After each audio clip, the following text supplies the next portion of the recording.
We are told by Mohammedan apologists that Mohammedan Islam actually made the status of women superior to what is in the so-called days of ignorance. What are the facts? Dear listeners, it is imperative that you be aware of the following not always recognized fact, that the entirety of the information that we have about the status of women in the Jahiliyah, the so-called period of ignorance, comes from the totally biased and unsubstantiated Islamic sources that for self-evident purposes of propaganda thus portray that period in the most abominable and unfavorable way possible. But fortunately, by studying and researching pre-Islamic poetry and the ahadith themselves, and despite their polemic, a different picture emerges which is infinitely more favorable and true, proving without a doubt that pre-Islamic women fared exceedingly better than the depraved rules and regulations enforced upon the female followers of Muhammad under Sharia law. It is very possible that the pagan Arabs used to kill female children, but this may have invariably been during times of extreme duress, such as periods of famine, hunger, and scarcity of food, since females become a burden on the resources of the tribe, while the males can help defend and acquire food. Muhammad stopped this not because he was being merciful, but because he allowed his followers to attack and plunder the wealth of all the other unbelieving tribes. The Muhammadan Muslim records themselves show that Muhammad's first wife Khadija was an excellent example of how liberated the women of Arabia were before his version of Islam. Neither she nor any other women were forced to wear a hijab just in case they may arouse a male Arab to lust for them. She was twice married, and it was she who proposed to the 15 years younger Muhammad, a situation that is unthinkable among the Muhammadans of today, who look for as young a virgin female as possible, down to 9 years of age or less. Khadija was an independent merchant woman who inherited the wealth of her husbands and did not need the approval of a male partner or relative to do her business. It was she who became the backbone of the frightened and vacillating Muhammad, who thought he was possessed by the jinn. It was Khadija who disabused him of this and made him believe that he was special. There were numerous female poets among the Jahiliyah Arabs, more than during the entirety of Muhammadan Islam of 1400 years. There were such formidable poetesses that Muhammad had to have at least 2 of them murdered because they satirized him. They were able to circumambulate the Kaaba naked if they so wished. They accompanied, supported, and exhorted their menfolk in battle with poetry and song. They were able to inherit all the wealth of their spouses without having to defer to the males of the family, as was the case with Khadija, unlike under Sharia. The poetry of the men of the Jahiliyah addressed their love for women as well as for their own bravery and sense of honor. Women of the Jahiliyah could marry whom they wanted, like what happened with Khadija, without anyone arranging and forcing them to do so, as in the case of Muhammadan Islam.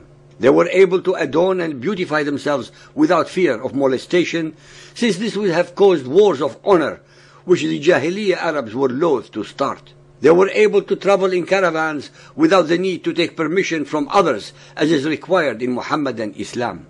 Some were lucky enough to get educated, unlike under Muhammadan Islam, which wants women to be just like domesticated animals. There were no cases of punishing adulterers, unlike those under Sharia law, which condemns the female, even when she had been raped, to being stoned to death. They were allowed to sing, dance, and drink wine, if and when so they wished, unlike their prohibition under Sharia law. It was Khadija's wealth, after all, which allowed Muhammad not to work and concentrate upon his perceived mission. It is Muhammad and his followers, the victors, who inform us of the alleged depravity of the Jahiliyah Arabs. Thus, we only have the utterly unreliable traditions of Muhammadan Islam asserting these unsubstantiated accusations. Unfortunately for the followers of Muhammad, the ahadith themselves, when studied carefully and properly, prove otherwise. In fact, they show that under Muhammadan Islam, all manners of evil and injustice have been and are being perpetrated against the women of Islam and all those who do not believe in Muhammad as the Prophet of Allah. Al-Baqarah 2.223. Your wives are a tilth unto you, so approach your tilth when or how ye will. Muhammadan Islam relegates womanhood to the level of a field suitable for plowing and sowing seed, and the man as the tiller. The Muslim wife is only a sex object for the Muslim husband's pleasure and desires, when, where, and how it suits him. That women can be sexually violated in any manner, time or place that the Muslim man deems fit. Women are invariably considered as objects for the Muhammadan man's pleasure and gratification, his plaything. Al-Nisa 4.3. If you fear that you shall not be able to deal justly with orphans, marry women of your choice who seem good to you, 2 or 3 or 4. 4.11. Allah directs you in regard of your children's inheritance. To the male, a portion equal to that of 2 females. 4.34.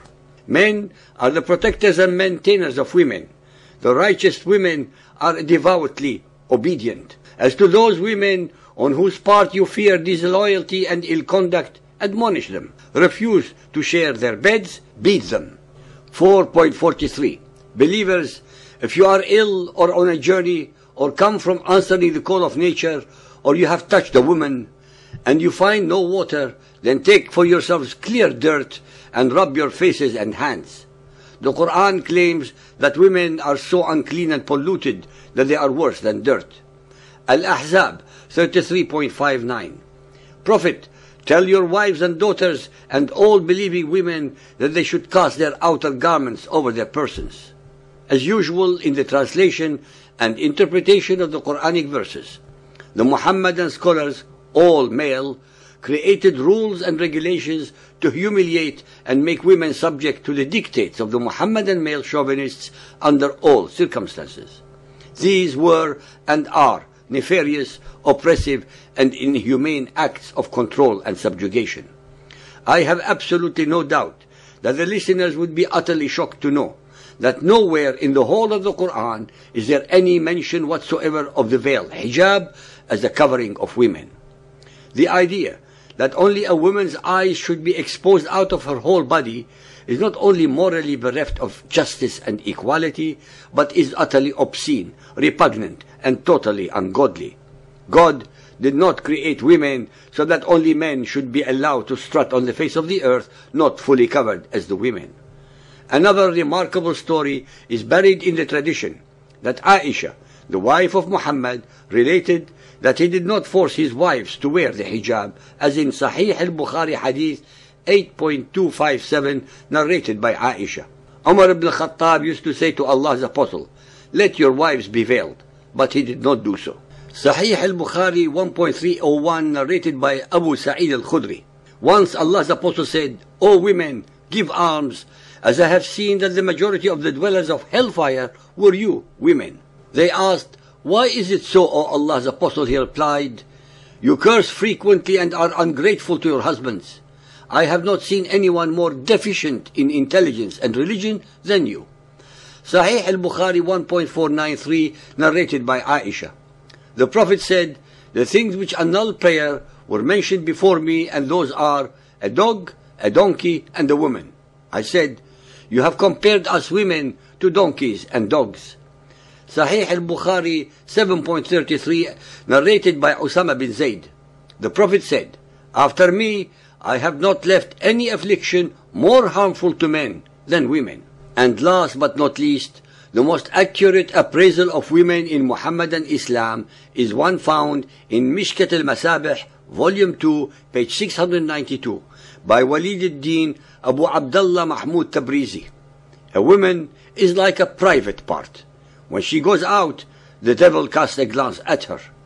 That is why women in Muhammadan Islam have to be covered from head to toe, because every square inch of their body is like a genital which would arouse the uncontrollable sexual desires of the Muhammadan male.